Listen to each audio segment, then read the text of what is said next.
Hi guys, ಹೇಗಿದ್ದೀರಾ ಎಲ್ಲರೂ? Welcome back to my new video. ನೀವು ನೋಡ್ತಿದ್ದೀರಾ ನನ್ನ YouTube channel PS all pets. ನೀವೇನಾದರೂ ಇದೇ ಮೊದಲನೇ ಬಾರಿ ಚಾನಲ್ನ ನೋಡ್ತಿದ್ರೆ ಚಾನಲ್ನ ಸಬ್ಸ್ಕ್ರೈಬ್ ಮಾಡಿ ಆ್ಯಂಡ್ ಅಲ್ಲೇ ಕಾಣಿಸ್ತಿರೋ ಬೆಲ್ ಐಕಾನ್ನ ಪ್ರೆಸ್ ಮಾಡಿ. ಇದರಿಂದ ನಾನು ಯಾವುದೇ ವೀಡಿಯೋ ಹಾಕಿದ್ರು ತಕ್ಷಣ ನಿಮಗೆ ನೋಟಿಫಿಕೇಷನ್ ಬರುತ್ತೆ. ಸೊ ಬನ್ನಿ ಫ್ರೆಂಡ್ಸ್, ಇವತ್ತಿನ ವೀಡಿಯೋನ ಸ್ಟಾರ್ಟ್ ಮಾಡೋಣ. ಇವತ್ತಿನ ವಿಡಿಯೋ ಟಾಪಿಕ್ಕು ನಿಮಗೆಲ್ರಿಗೂ ಗೊತ್ತು. ಪಿಜನ್ಸ್ಗಳಿಗೆ ಬರುವ ಎಲ್ಲ ಟೈಪ್ನ ಡಿಸೀಸಸ್ ಮತ್ತು ಅದನ್ನೇ ಕ್ಯೂರ್ ಮಾಡೋದು ಹೇಗೆ ಅಂತ. ನಾನು ಫುಲ್ಲಾಗಿ ಡೀಟೇಲಾಗಿ ಎಕ್ಸ್ಪ್ಲೇನ್ ಮಾಡೋಕ್ಕೆ ಹೋಗಲ್ಲ, ಯಾಕಂದರೆ ಫ್ರೆಂಡ್ಸ್ ನಾನು ಈಗಾಗಲೇ ಎಲ್ಲ ಡಿಸೀಸ್ನ ಕ್ಯೂರ್ ಮಾಡೋದು ಹೇಗೆ ಅಂತ ಸಪ್ರೇಟಾಗಿ ಎಲ್ಲ ಡಿಸೀಸ್ಗಳಿಗೂ ಒಂದೊಂದು ವೀಡಿಯೋ ಹಾಕಿದ್ದೀನಿ. ಆ ವಿಡಿಯೋ ಲಿಂಕ್ ಡಿಸ್ಕ್ರಿಪ್ಷನಲ್ಲಿರುತ್ತೆ. ಈ ವಿಡಿಯೋದಲ್ಲಿ ಯಾವ್ಯಾವ ಡಿಸೀಸ್ ಇದೆ ಅದನ್ನೇ ಹೇಗೆ ಕ್ಯೂರ್ ಮಾಡೋದಂತ ಡೀಟೇಲಾಗಿ ಹೇಳಲ್ಲ, ಸ್ವಲ್ಪ ಎಕ್ಸ್ಪ್ಲೇನ್ ಮಾಡ್ತಾ ಹೋಗ್ತೀನಿ ಫ್ರೆಂಡ್ಸ್. ಸೊ ಬನ್ನಿ ನೋಡೋಣ. ಸೊ ಮೊದಲನೇದಾಗಿ ನೆಕ್ ಟ್ವಿಸ್ಟರ್ ಡಿಸೀಸ್ ಫ್ರೆಂಡ್ಸ್. ಇದನ್ನು ಕ್ಯೂರ್ ಮಾಡೋದು ಫುಲ್ ಸೊಲ್ಯೂಷನ್ ಹೇಗೆ ಅಂತ ನಾವು ವಿಡಿಯೋ ಮಾಡಿದ್ದೀನಿ, ಅದನ್ನು ನೋಡಿ. ಬಟ್ ಇದರಲ್ಲಿ ಏನು ಹೇಳೋದಂದರೆ ಈ ಡಿಸೀಸ್ ಯಾವಾಗ ಬರುತ್ತೆ ಅಂತ. ನೆಕ್ ಟ್ವಿಸ್ಟರ್ ಯಾವಾಗ ಬರುತ್ತೆ ಅಂದರೆ ಫ್ರೆಂಡ್ಸ್, ಸಮ್ಮರ್ ಸೀಸನ್ನಲ್ಲಿ ಜಾಸ್ತಿಯಾಗಿ ಬರುತ್ತೆ. ಇದು ಯಾಕೆ ಬರುತ್ತೆ ಅಂದರೆ ಡಿಹೈಡ್ರೇಷನ್, ಅಂದರೆ ನೀರು ಕುಡಿಯೋದು ಕಡಿಮೆ ಆಗಿ ಪಾರಿವಾಳಗಳು ನೆಕ್ ಟ್ವಿಸ್ಟರ್ ಬರುತ್ತೆ ಫ್ರೆಂಡ್ಸ್. ಹೇಗೆ ಐಡೆಂಟಿಫೈ ಮಾಡೋದಂದರೆ ಕುತ್ತಿಗೆ ತಿರುಗೋಗಿರುತ್ತೆ. ನಾನು ಸೈಡಿಗೆ ಇಮೇಜ್ ಹಾಕಿದ್ದೀನಿ ನೋಡಿ ಫ್ರೆಂಡ್ಸ್, ಸೇಮ್ ಅದೇ ರೀತಿಯಾಗಿರುತ್ತೆ. ನೆಕ್ಸ್ಟು ಪಿಜನ್ಸ್ ಏನು ತಿನ್ನೋಕ್ಕಾಗಲ್ಲ, ನೀವೇ ಫೀಡ್ ಮಾಡಬೇಕು. ನೆಕ್ಸ್ಟ್ ಅದನ್ನು ಕ್ಯೂರ್ ಮಾಡೋದು ಹೇಗೆಂದರೆ ಫ್ರೆಂಡ್ಸ್, ಬೆಳ್ಳುಳ್ಳಿ, ಶುಂಠಿ ಮತ್ತು ಅದಕ್ಕೆ ಸ್ವಲ್ಪ ಮೆಣಸಿನಕಾಳು ಹಾಕಿ ಜಜ್ಜಿ ದಿನ ತಿನ್ನಿಸ್ಬೇಕು ಫ್ರೆಂಡ್ಸ್, ಪೇಸ್ಟ್ ಥರ ಮಾಡಿ. ಆವಾಗ ನೆಕ್ ಟ್ವಿಸ್ಟರ್ನ ಕ್ಯೂರ್ ಮಾಡ್ಬೋದು. ನೆಕ್ಸ್ಟ್ ಸೆಕೆಂಡ್ ಒನ್ ಯಾವ ಕಾಯಿಲೆ ಅಂದರೆ ಸುಕ್ಕ ಕಾಯಿಲೆ ಫ್ರೆಂಡ್ಸ್. ಇದನ್ನು ಕೂಡ ಹೇಗೆ ಕ್ಯೂರ್ ಮಾಡೋದು, ಯಾಕೆ ಬರುತ್ತೆ ಅಂತ ನಾನು ಫುಲ್ ಡೀಟೇಲಾಗಿ ಒಂದು ವಿಡಿಯೋ ಮಾಡಿದ್ದೀನಿ. ಅದರ ಲಿಂಕ್ ಕೂಡ ಡಿಸ್ಕ್ರಿಪ್ಷನಲ್ಲಿದೆ.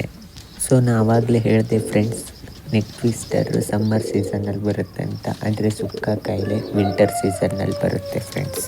ಈ ಕಾಯಿಲೆ ಯಾಕೆ ಬರುತ್ತೆ ಅಂದರೆ ಫ್ರೆಂಡ್ಸ್, ಪಾರಿವಾಳನ ಒಂದು ಗೂಡಿಂದ ಇನ್ನೊಂದು ಗೂಡಿಗೆ ಶಿಫ್ಟ್ ಮಾಡಿದಾಗ ಅವು ಫುಡ್ಡು ಮತ್ತು ನೀರು ಕುಡಿಯೋದ್ರಲ್ಲಿ ವ್ಯತ್ಯಾಸ ಆಗಿ ಫುಡ್ಡು ನೀರು ಏನು ಕೂಡ ತಿನ್ನದೆ ಈ ಕಾಯಿಲೆ ಬರುತ್ತೆ ಫ್ರೆಂಡ್ಸ್.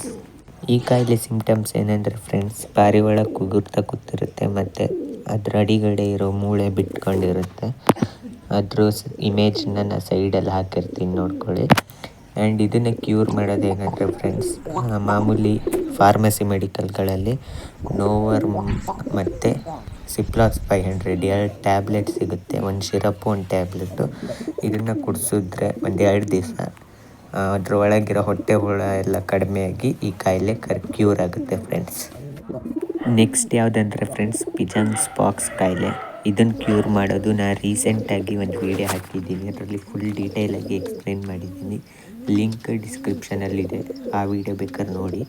ಈ ವಿಡಿಯೋನ ಫುಲ್ ನೋಡಿ ಫ್ರೆಂಡ್ಸ್. ಸೊ ಈ ಡಿಸೀಸ್ ಕೂಡ ವಿಂಟರ್ ಅಥವಾ ರೈನಿ ಸೀಸನ್ನಲ್ಲೇ ಬರೋದು. ಯಾಕಂದರೆ ಫ್ರೆಂಡ್ಸ್, ಸೊಳ್ಳೆ ಯಾವಾಗಿರೋದಂದರೆ ವಿಂಟರ್ ಮತ್ತು ರೈನಿ ಸೀಸನ್ನಲ್ಲೇ ಜಾಸ್ತಿ. ಇದು ಯಾವ್ಯಾವ ಜಾಗದಲ್ಲಿ ಕಚ್ಚುತ್ತೋ ಆ ಜಾಗದಲ್ಲಿ ಪಾಕ್ಸ್ ಕಾಯಿಲೆ ಬೆಳೆಯುತ್ತೆ ಫ್ರೆಂಡ್ಸ್, ಅಂದರೆ ಗಂಟು ಥರ ಆಗುತ್ತೆ. ಸೊ ಇದ್ರ ಇಮೇಜ್ ಕೂಡ ನಾನು ಸೈಡಲ್ಲಿ ಹಾಕಿರ್ತೀನಿ ಫ್ರೆಂಡ್ಸ್, ನೋಡಿ. ನೆಕ್ಸ್ಟ್ ಇದನ್ನು ಕ್ಯೂರ್ ಮಾಡೋದು ಹೇಗೆಂದರೆ ಅರಿಶಿನ, ಉಪ್ಪು ಮತ್ತು ಬೇವಿನ ಸೊಪ್ಪನ್ನು ಜಜ್ಜಿ ಚೆನ್ನಾಗಿ ಪೇಸ್ಟ್ ಮಾಡಿ ದಿನಕ್ಕೆ 3 ಟೈಮು ಅದು ಒಣಗಿ ಬಿದ್ದೋಗೋ ತನಕ ಹಚ್ತಾನೆ ಇರಬೇಕು ಫ್ರೆಂಡ್ಸ್. ಇದರಿಂದ ಈ ಡಿಸೀಸ್ನ ಈಸಿಯಾಗಿ ಕ್ಯೂರ್ ಮಾಡ್ಬೋದು.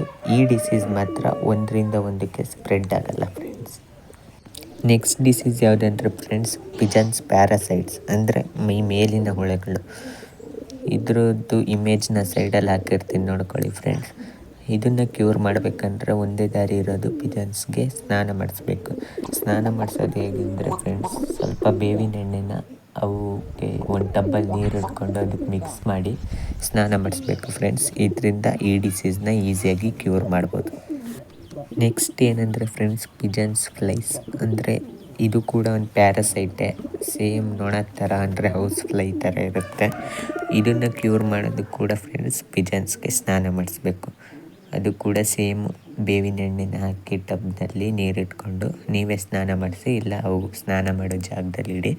ಇದರಿಂದ ಇದನ್ನು ಕ್ಯೂರ್ ಮಾಡ್ಬೋದು ಫ್ರೆಂಡ್ಸ್. ಇದ್ರ ಇಮೇಜ್ ಕೂಡ ನಾನು ಸೈಡಲ್ಲಿ ಹಾಕಿದ್ದೀನಿ, ನೋಡ್ಕೊಳ್ಳಿ. ಇದು ಸೇಮ್ ನೋಡೋದ್ ಥರನೇ ಇರುತ್ತೆ ಫ್ರೆಂಡ್ಸ್. ಬಟ್ ಒಂದು ಪಾರಿವಾಳದಿಂದ ಇನ್ನೊಂದು ಪಾರಿವಾಳ 100 ಮೀಟ್ರ್ ಡಿಸ್ಟೆನ್ಸ್ ತನಕ ಹಾರಿ ಪಾಸ್ ಆಗುತ್ತೆ ಫ್ರೆಂಡ್ಸ್, ಒಂದರಿಂದ ಒಂದಕ್ಕೆ. ಇದು ಪ್ಯಾರಾಸೈಟ್ ಥರ ಮೇಲಿಂದ ರಕ್ತನ ಹೀರುತ್ತೆ. ಸೊ ಇದನ್ನು ಕ್ಯೂರ್ ಮಾಡೋದು ನಾನು ವೀಡಿಯೋ ಹಾಕಿದ್ದೀನಿ, ಅದರ ಲಿಂಕ್ ಕೂಡ ಡಿಸ್ಕ್ರಿಪ್ಷನಲ್ಲಿದೆ, ನೋಡಿ. ಸೊ ಇದಾಗಿತ್ತು ಫ್ರೆಂಡ್ಸ್ ಇವತ್ತಿನ ವೀಡಿಯೋ ಏನಾದ್ರು ಇಷ್ಟ ಆಗಿದ್ರೆ ಲೈಕ್ ಮಾಡಿ, ಹಾಗೆ ಶೇರ್ ಮಾಡಿ, ಕಮೆಂಟ್ ಮಾಡಿ. ನೆಕ್ಸ್ಟ್ ವೀಡಿಯೋದಲ್ಲಿ ಸಿಗೋಣ. Thanks for watching.